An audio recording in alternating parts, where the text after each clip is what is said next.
Hi friends, എല്ലാവർക്കും എൻ്റെ ചാനലിലേക്ക് സ്വാഗതം. ഇന്ന് ഞാൻ വളരെ പെട്ടെന്ന് ഒരു അച്ചാർ ഉണ്ടാക്കുന്നതിനെ പറ്റിയാണ് കാണിക്കുന്നത്.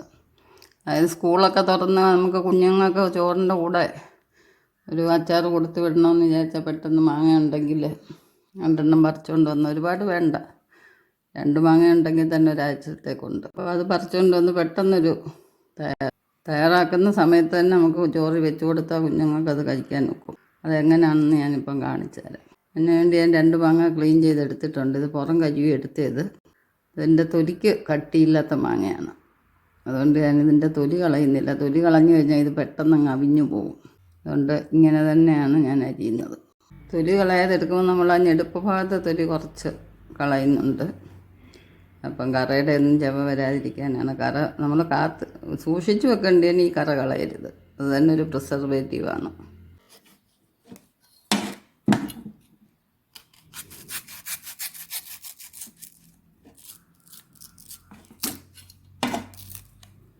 നല്ല വിളഞ്ഞ മാങ്ങയാണ്.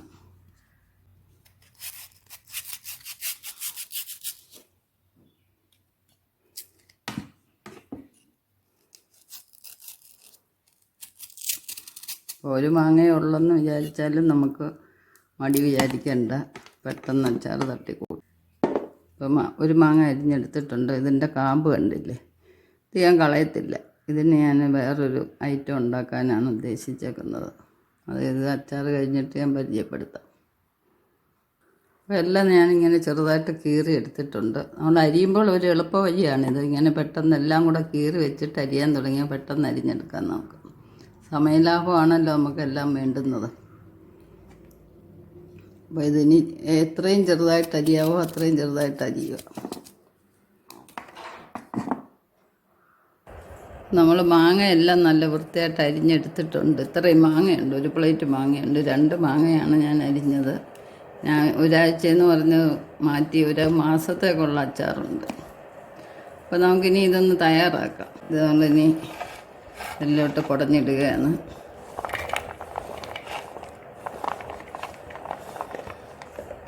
ഇത് തട്ടിക്കൂട്ട് മാങ്ങ അച്ചാറാണ്, എന്നാൽ നല്ല ടേസ്റ്റുമാണ്.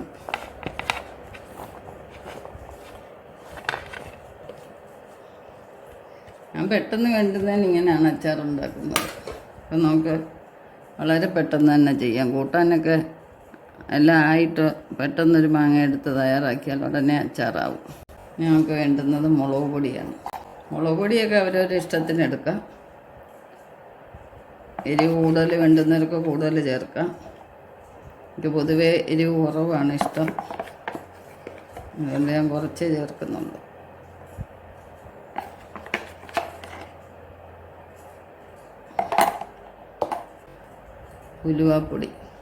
ഉലുവാപ്പൊടി നല്ലതുപോലെ ചേർക്കണം. അച്ചാറിന് ടേസ്റ്റ് കിട്ടാൻ ഉലുവാപ്പൊടിയാണ് നല്ലത്. ആവശ്യത്തിനുള്ള ഉപ്പിടാം. ഇളക്കിയതിന് ശേഷം നമുക്ക് വേണമെങ്കിൽ ഇടാം. പുളി അധികം ഇല്ലാത്ത മാങ്ങയാണ്. മാങ്ങയുടെ പുളിക്ക് അനുസരിച്ച് ഉപ്പ് ചേർക്കണം. ഇവിടെ ഞാൻ കായം വറുത്ത് പൊടിച്ച് വെച്ചേക്കുവാണ്. നന്നായിട്ട് പൊടിഞ്ഞതൊന്നുമില്ല, പക്ഷെ വറുത്തതാണ്. അപ്പോൾ അതങ്ങ് അരിഞ്ഞ് ചേർന്നോളൂ. ഞാൻ കായപ്പൊടി അച്ചാറിനൊന്നും ഉപയോഗിക്കാറില്ല, എല്ലാം കായം തന്നെയാണ് ചേർക്കുന്നത്. അപ്പോൾ അതിന് നല്ലൊരു മണമാണ് കിട്ടുന്നത്. നമ്മുടെ ഗുണം നഷ്ടപ്പെടാതെ കിട്ടുന്നതാണ്. കണ്ടില്ലേ, കുറച്ചേറെ ഞാൻ പൊടിച്ചു. ആവശ്യത്തിനായിട്ടുള്ളതാണ് ഇട്ട് കൊടുക്കുന്നത്. ഇത് മതിയായിരിക്കും. ഇനി കടുക് താളിച്ചതാണ്. ആ എണ്ണയോടുകൂടി തന്നെ നമ്മൾ ഒഴിക്കുകയാണ്. ഇപ്പോൾ എല്ലാ ചേരുവയും നമ്മൾ ചേർത്തിട്ടുണ്ട്, കണ്ടില്ലേ. ഇനി നമുക്കിത് നന്നായിട്ടൊന്ന് ഇളക്കിയെടുക്കാം. ഇളക്കുമ്പം തന്നെ അച്ചാറിൻ്റെ ഏകദേശം മണമൊക്കെ ആയിട്ടുണ്ട്.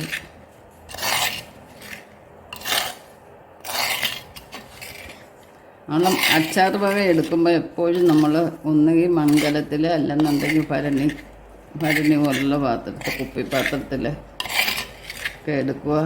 പ്ലാസ്റ്റിക്കിലും സ്റ്റീലിലും ഒന്നും എടുക്കാതിരിക്കുക. കുറച്ച് നേരം വെച്ചേക്കുന്നതാകുമ്പോൾ അത് പുളി ഇറങ്ങുമ്പോൾ പാത്രവും കേടാവും, മാങ്ങയിലും അതിൻ്റെ എഫക്റ്റ് ഉണ്ടാവും. ഇതാകുമ്പോൾ ഒന്നും പേടിക്കണ്ട നമുക്ക്, ഉണ്ടല്ലേ. ഇപ്പോൾ നമുക്കിങ്ങനെ തോന്നും, ഇങ്ങനെ ഉണങ്ങിയിരിക്കുവാണ് കേട്ടോ. ഒരു 10 മിനിറ്റ് ഞാനിത് അടച്ചു വെക്കും. അപ്പോൾ അതിന് ആവശ്യത്തിനുള്ള ഗ്രേവി മാങ്ങയിൽ നിന്ന് ഊറി വരും. എന്നിട്ട് നമുക്ക് വെള്ളമയം ഇല്ലാത്ത കുപ്പിക്കകത്ത് ഇട്ട് വെക്കാം. ഇതൊന്ന് അടച്ചു വെക്കാം.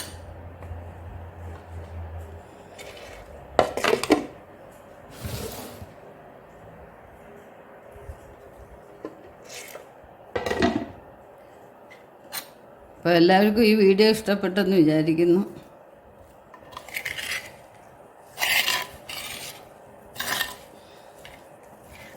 നമ്മൾ ഒന്ന് അടച്ച് വെക്കുകയാണ്. അപ്പോൾ ഞാൻ പറഞ്ഞില്ലേ മാങ്ങയുടെ കാമ്പ് വെച്ച് ഞാനൊരു പുതിയ ഡിഷ് ഉണ്ടാക്കുമെന്ന്. അതിൻ്റെ കാമ്പെല്ലാം അരിഞ്ഞെടുത്തിട്ടുണ്ട്, കണ്ടില്ലേ. പിന്നെ പച്ചമുളക് എടുത്തിട്ടുണ്ട്, ചെറിയ ഉള്ളി എടുത്തിട്ടുണ്ട്, കുറച്ച് ഇഞ്ചി ചെറുതായിട്ട് അരിഞ്ഞെടുത്തിട്ടുണ്ട്, തേങ്ങ എടുത്തിട്ടുണ്ട്. നമുക്ക് വേണ്ടുന്നത് ഉപ്പ്, കരിവേപ്പില, മുളക് പൊടി. ഏകദേശം എല്ലാവർക്കും മനസ്സിലായി കാണും സംഭവം എന്തുവാന്ന്. ഞാനിതിലേക്ക് ഇഞ്ചിയാണ് ആദ്യം പറക്കിയിടുന്നത്. ഇഞ്ചിയും എല്ലാം പറക്കിയിട്ടു. ഉള്ളി അവിടെ ഇരിക്കട്ടെ. പച്ചമുളക് ഇട്ടു. ഇനി മാങ്ങയാണ് ഇടുന്നത്. ഇതൊന്ന് കറക്കിയിട്ട് വരാം. കറക്കിയതിന് ശേഷം നമുക്ക് തേങ്ങ ഇടുക. ഏറ്റവും ലാസ്റ്റിലായിട്ട് ഉള്ളി ഇടുക. കാരണം ഉള്ളി അധികം അരയരുത്, അരിഞ്ഞ ഒരു കയ്പ്പ് രസമാണ് വരുന്നത്. ചമ്മന്തിക്ക് നമ്മൾ ഏറെ ഉള്ളി എടുക്കുന്നത് നല്ലതാണ്. ഉള്ളി പച്ചയ്ക്ക് കഴിക്കുന്നത് നല്ല ഹെൽത്തിയാണ്. അതുകൊണ്ട് തേങ്ങായി അരിഞ്ഞതിന് ശേഷം ഒന്ന് കറക്കിയാൽ മാത്രം മതി ഉള്ളി. അപ്പോൾ നമുക്കിതൊന്ന് കറക്കിയിട്ട് വരാം. അപ്പോൾ ഇഞ്ചിയും കരിവേപ്പിലയൊക്കെ നന്നായിട്ട് അരിഞ്ഞെടുത്തിട്ടുണ്ട്. കരിവേപ്പില ശരിക്കും അരിഞ്ഞെങ്കിൽ കൊള്ളാവും, അല്ലെങ്കിൽ കുട്ടികളുടെ വായിലൊക്കെ കുരുങ്ങും. അതുകൊണ്ടാണ് ആദ്യം അത് ഇടണമെന്ന് പറഞ്ഞത്. ഇനി നമുക്കതിലേക്ക് തേങ്ങ ഇട്ട് കൊടുക്കാം.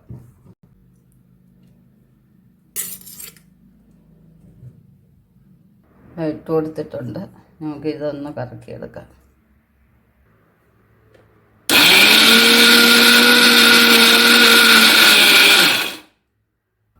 തേങ്ങയും നമ്മൾ കറക്കിയെടുത്തു. ഇനി ലാസ്റ്റിലാണ് നമ്മൾ ചെറിയ ഉള്ളി ഇടുന്നത്.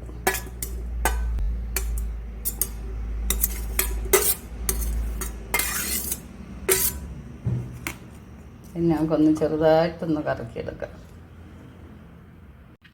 അപ്പം നമ്മുടെ ചമ്മന്തി റെഡി ആയിട്ടുണ്ട്, കണ്ടില്ലേ. ഉള്ളിയുടെ ചെറിയ തരിയൊക്കെ ഉണ്ട്. അത് നല്ലൊരു ടേസ്റ്റാണ് അത് തിന്നാൻ, അങ്ങനെ തന്നെ എടുത്ത് തിന്നാൻ. ഉള്ളി അരഞ്ഞു പോകാതിരിക്കുന്നതാണ് ഏറ്റവും ടേസ്റ്റ്. അപ്പം നമുക്ക് നല്ല സ്വാദിഷ്ടമായിട്ടുള്ള ഒരു മാങ്ങ ചമ്മന്തി ആയിട്ടുണ്ട്. നമ്മുടെ മാങ്ങ കാമ്പ് വെറുതെ പോയതുമില്ല. ഇനി നമ്മുടെ മാങ്ങ എന്തായെന്നൊന്ന് നോക്കാം. അലിഞ്ഞ് തുടങ്ങി, കണ്ടില്ലേ. ജലാംശമൊക്കെ ആയിട്ടുണ്ട്. നമ്മൾ ആദ്യം വരട്ടി വെച്ചപ്പം വെറുതെ പൊടിയായിട്ട് തോന്നിച്ചതാണ്. ഇപ്പം കണ്ട ആ ഉപ്പിൻ്റെ അംശമെല്ലാം മാങ്ങായി പിടിച്ചു. നല്ല ജലാംശമായിട്ടുണ്ട്. ഇനി ഒരു 10 മിനിറ്റ് കൂടി ഇരിക്കുമ്പം നല്ലതുപോലെ ഒരു ഗ്രേവി ഉണ്ടാവും. ഇപ്പം ഞാൻ ഇത്രയും ചെയ്ത് കഴിഞ്ഞപ്പോൾ എനിക്കൊരു കൊതി വന്നു. ഒരു ചോറ് പാത്രം തയ്യാറാക്കിയാലോ എന്നൊരു വിചാരം. അതുകൊണ്ടാണ് ഞാൻ പെട്ടെന്ന് അടപ്പ് മൂടി പൊക്കിയത്. അത്യാവശ്യം ഗ്രേവി ആയിട്ടുണ്ട്, കണ്ടില്ലേ.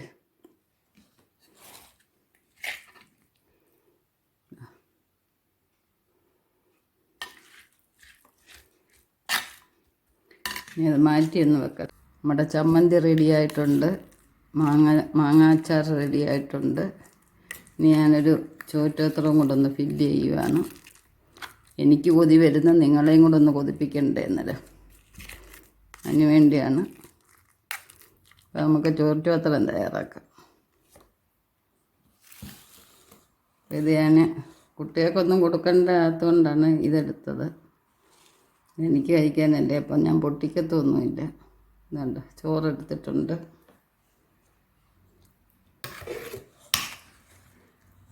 ആദ്യമേ തന്നെ മാങ്ങ ചമ്മന്തിയാണ് ഇടുന്നത്.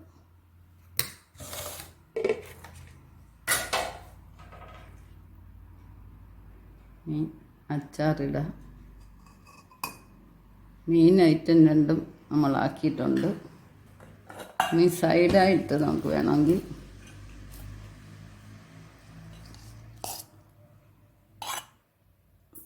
ചില പയറ് തോരനാണ്, അച്ചിങ്ങപ്പയറെന്ന് പറയും. എല്ലാം കൂടി ഇടാൻ സ്ഥലമില്ല, എന്നാലും കുഴപ്പമില്ല. ഇത് ചെറുപയറും ഓമയ്ക്ക പപ്പായയും കൂടെ തോരൻ വെച്ചാണ്. അപ്പോൾ അതവിടെ സൈഡിലിരിക്കട്ടെ ഇച്ചിരി.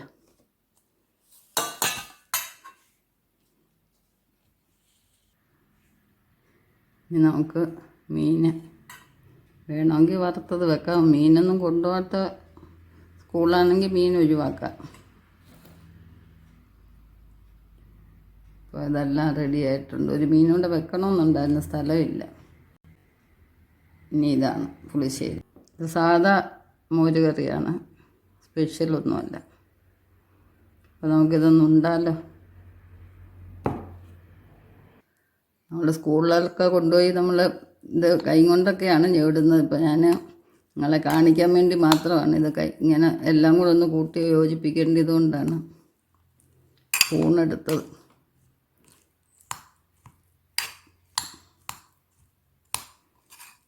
എന്തോ ഒരു മണം, വായിക്കൂടെ കപ്പൽ ഓടുന്നെന്ന് പറഞ്ഞ് കേട്ടിട്ടേ ഉള്ളൂ. ശരിക്കും ഇപ്പോഴാണ് കപ്പൽ വായിക്കൂടെ. പുരട്ടി എടുത്തിട്ടുണ്ട്. ഇനി നമുക്ക് നല്ല ഒരു ഉരുള ഉരുട്ടി ആദ്യം നിങ്ങൾക്ക് തരാം. ഈ കണ്ടിരിക്കുന്നവൻ്റെ വായിലും ചിലപ്പം കപ്പൽ ഓടിക്കാണുമായിരിക്കും. എനിക്കുണ്ടാവാറുണ്ട്. നല്ല എനിക്കിഷ്ടമുള്ള വീഡിയോ ഒക്കെ കാണുമ്പം എൻ്റെ വായിലും വെള്ളവും വരും. ഇത് എൻ്റെ ഫ്രണ്ട്സിന്, ഫാമിലി മെമ്പേഴ്സിനും എല്ലാവർക്കും വേണ്ടിയാണ്. കണ്ടില്ലേ, ഇതൊന്ന് തിന്ന് നോക്കണം, എന്താ ഒരു ടേസ്റ്റ്. ഒന്ന് കഴിക്കട്ടെ. അപ്പോൾ എല്ലാവർക്കും ഈ വീഡിയോ ഇഷ്ടപ്പെട്ടെന്ന് വിചാരിക്കുന്നു. നിങ്ങളെ ബോറടിപ്പിച്ചെങ്കിൽ ക്ഷമിക്കുക. നെക്സ്റ്റ് ഒരു വെറൈറ്റി ആയിട്ട് അടുത്ത വീഡിയോ കാണാം. ശുഭദിനം ആശംസിച്ചുകൊണ്ട് ബൈ ബൈ.